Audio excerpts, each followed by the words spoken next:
At pagkatapos, pwede na nating isunod ang talong pero bago ito gayatin, tanggalin muna ang balat nito.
At haluin ito ng maigi hanggang sa mag-combine lahat ng ingredients.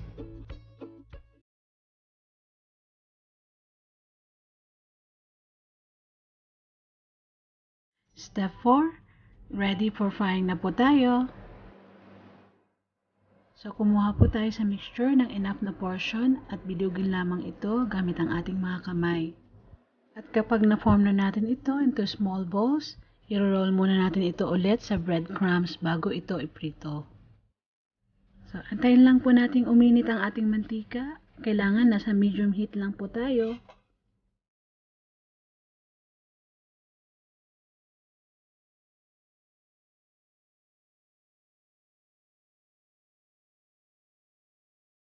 Kapag mainit na ang mantika, prituhin natin ang meatballs between 7 to 8 minutes or until golden brown.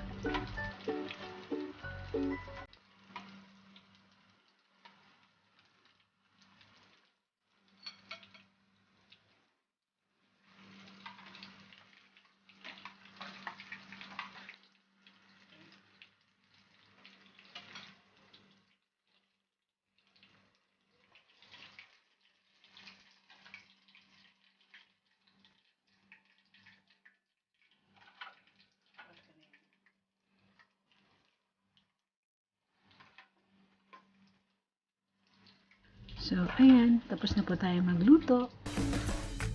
Kainan na! And remember, pasok na pasok po ito sa kahit na anong sausawan.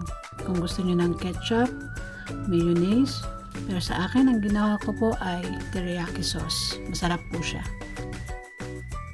Thank you for watching. Till next time. And if you like this video, please don't forget to subscribe, like, comment, and share. God bless everyone!